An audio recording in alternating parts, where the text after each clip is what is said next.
Y ahora, damas y caballeros, el lote 34. Una pieza central de la historia intelectual occidental. La Editio Princeps de los elementos de Euclides.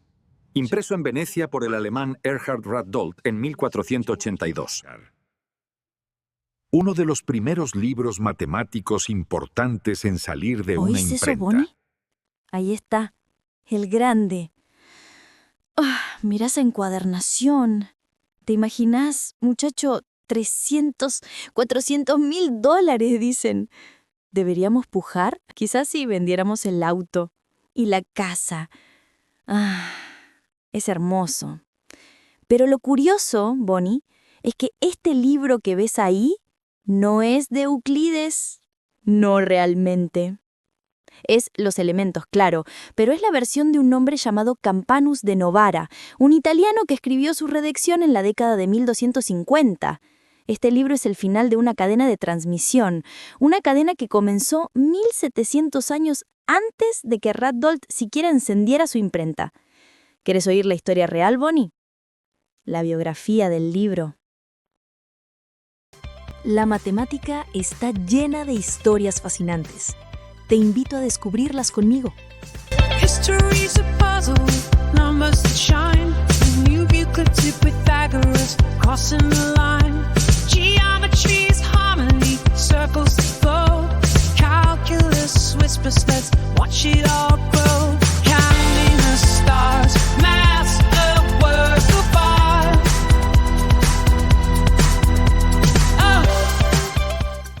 En el episodio de hoy, los elementos de Euclides. Todo comienza en el panteón de las obras que moldearon el pensamiento occidental.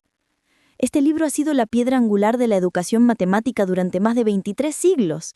Sí, escuchaste bien, 23 siglos. Solo la Biblia tiene más ediciones. Y el autor, Euclides, es un fantasma.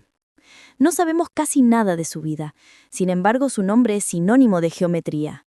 Sabemos que trabajó en Alejandría, en el crisol intelectual de la nueva biblioteca, alrededor del 300 a.C. Y aquí está el secreto, Bonnie. La genialidad de Euclides no fue inventar cada teorema. Muchos ya eran conocidos. Su genialidad fue la organización. Creó un edificio de conocimiento sobre un conjunto mínimo de fundamentos. Estableció el método axiomático deductivo. Piensa en ello como construir un palacio. Primero, necesitas los ladrillos. Comenzó con 23 definiciones. Por ejemplo, un punto es lo que no tiene partes. Una línea es una longitud sin anchura. Estaba fijando los términos. Luego necesitamos las herramientas. Él consideró 5 nociones comunes, 5 axiomas universales como el todo es mayor que la parte. Son cosas que se aplican a todo, no solo a la geometría. Y finalmente, para construir un palacio, necesitamos las reglas de construcción. Euclides empleó 5 postulados. Los primeros 4 son simples. Puedes trazar una línea, extenderla, dibujar un círculo. Pero el quinto postulado, el de las paralelas, era tan complejo. Durante 2000 años todos intentaron demostrarlo a partir de los otros 4 y fracasaron. ¿Te acordás que hablé de ello en uno de los videos del canal? Ahí conté que ese fracaso finalmente nos dio las geometrías no euclidianas.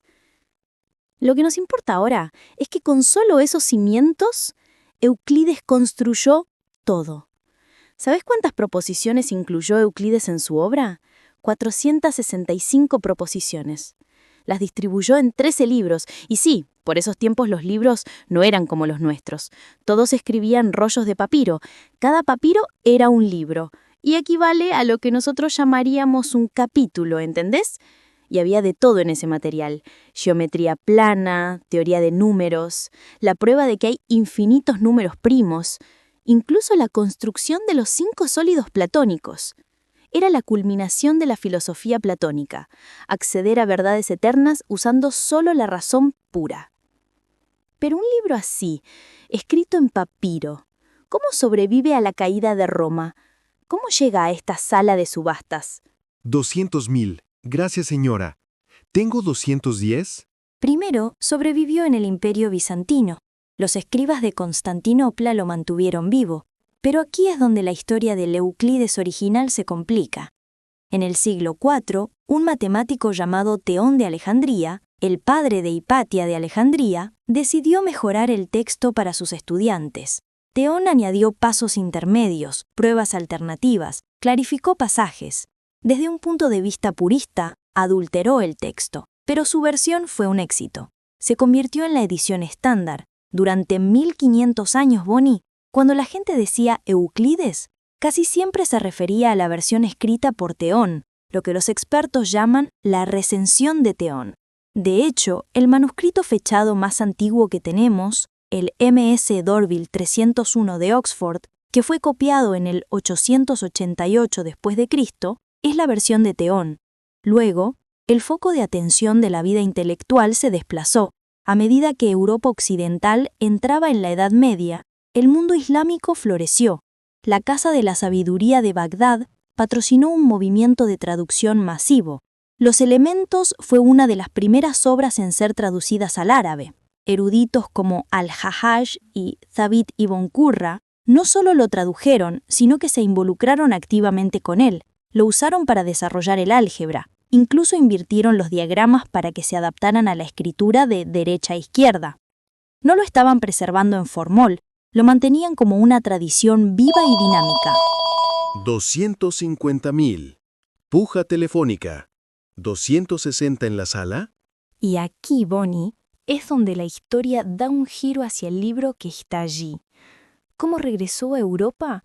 No desde el griego, sino a través del rico conducto de la erudición árabe.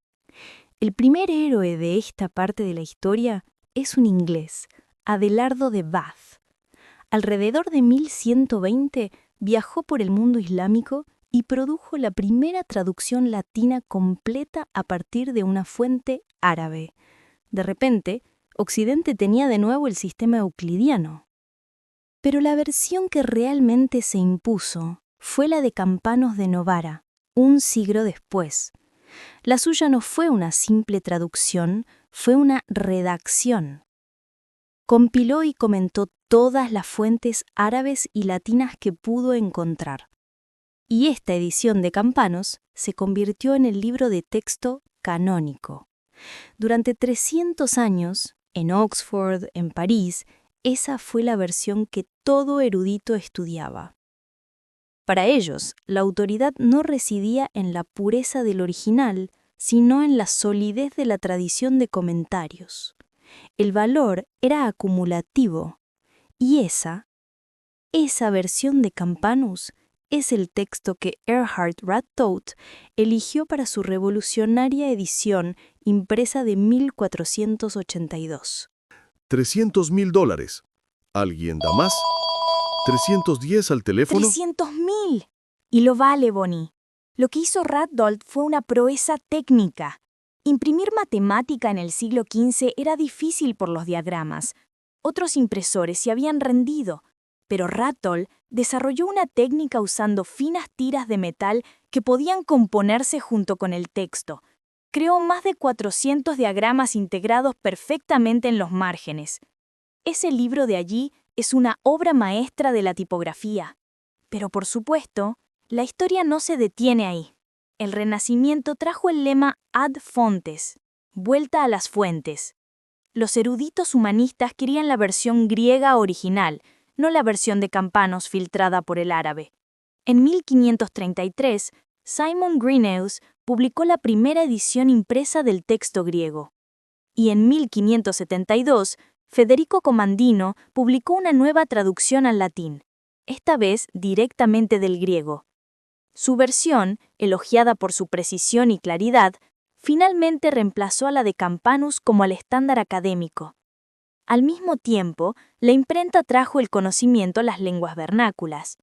En 1570, Henry Billingsley publicó la primera traducción completa al inglés, con un famoso prefacio del enigmático John Dee.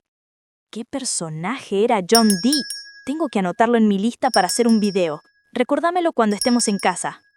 La primera traducción al español, centrada en los primeros 6 libros, apareció en 1576. Y luego estaba Clavius, Christophorus Clavius, el Euclides del siglo XVI. Su edición de 1574 era una síntesis pedagógica. Comparó el griego y el latín, añadió sus propios comentarios extensos e incluso nuevas proposiciones. Su versión se convirtió en el texto estándar en la red de colegios jesuitas, influyendo en gente como René Descartes. ¿Ves, Bonnie? El libro estaba cambiando. ¿Era un texto antiguo que debía ser restaurado o un libro de texto que debía ser mejorado? La respuesta fue 380.000. 380. ¿Tengo 400? En la era moderna, esta tensión se agudizó. Tuvimos al purista, Robert Simpson, en 1756. Él creía que todas las emisiones, incluso la de Comandino, estaban corruptas. Se propuso restaurar el texto a su pureza original, y su versión se convirtió en el estándar en Gran Bretaña y América durante casi 200 años. Pero luego, en 1847, tuvimos a todo un visionario, el irlandés Oliver Byrne. ¡Ay, el Euclides de Byrne! Bonnie, es uno de los libros más bellos jamás impresos. Byrne rompió radicalmente con la tradición. Quería una claridad cognitiva total. Así que, usando la cromolitografía, reemplazó las etiquetas de letras, las A, B y C, por colores primarios: rojo, azul y amarillo. La demostración usaba los mismos colores, por lo que podías ver el argumento lógico casi sin leer. Fue una reinvención pedagógica total. Pero mientras Simpson lo restauraba y Byrne lo reinventaba, la propia matemática estaba deconstruyendo sus cimientos. El descubrimiento de las geometrías no euclidianas por Gauss, Bolia y Lobachevsky demostró que el quinto postulado podía negarse. La geometría de Euclides ya no era la verdad del espacio, sino un modelo matemático. Así que el libro se convirtió en tres cosas a la vez: una reliquia para restaurar, un manual para reinventar y un sistema cuya verdad universal había sido superada. Y ahora ni siquiera necesitamos el papel. La historia termina en píxeles. El viaje de 2300 años de los elementos ha llegado a la era digital. Y lo fascinante, Bonnie, es que el mundo digital ha cumplido los sueños de ambas tradiciones. El sueño del pedagogo, el de Byrne, vive en el proyecto web de Nicolas Rougeau. Él recreó la edición de Byrne, pero la hizo interactiva. Puedes hacer clic en los diagramas de colores para ver cómo se corresponden con el texto. Cada referencia a un postulado anterior es un hipervínculo. Es la visión de Byrne hecha realidad. Y el sueño del purista, el de Simpson, también se ha cumplido. Las bibliotecas han digitalizado los artefactos originales. Ya no necesitamos la edición de Ratdolt para acercarnos al pasado. Cualquiera de nosotros, desde casa, puede ver el manuscrito de Oxford del 888 después de Cristo. Más asombroso aún, podemos ver el Vaticanus Graecus 190. Ese manuscrito, Bonnie, es del siglo IX o X y representa una versión del texto anterior a la edición de Theón. Es nuestro testigo más cercano al texto que el propio Euclides escribió. El medio digital ha fosilizado el artefacto para el purista y ha licuado el contenido para el pedagogo. Así que ese libro de allí, el de Ratdolt, es solo un eslabón. Un eslabón hermoso, caro, pero solo una parada en el viaje de un papiro en Alejandría a una página web interactiva. Es la biografía no de un hombre, sino de la propia razón humana. Vendido por $403.200. Gracias. ¡Oh! ¡Vaya! Bueno, Bonnie, nos distrajimos. Se fue. Pero ¿sabes qué, muchacho? No importa. Lo vendieron, pero no pueden vender su historia. La historia de los elementos, esa historia nos pertenece a todos. Vamos, regresemos a casa a disfrutar de nuestro ritual del té de la tarde.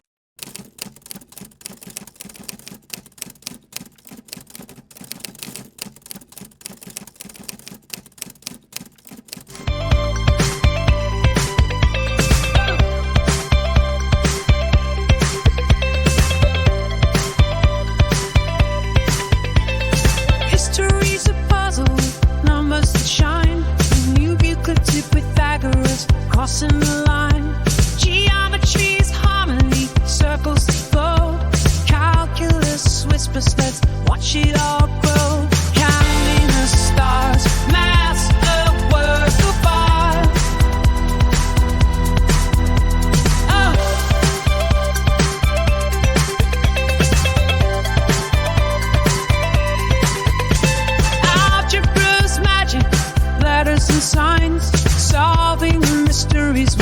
equation of time.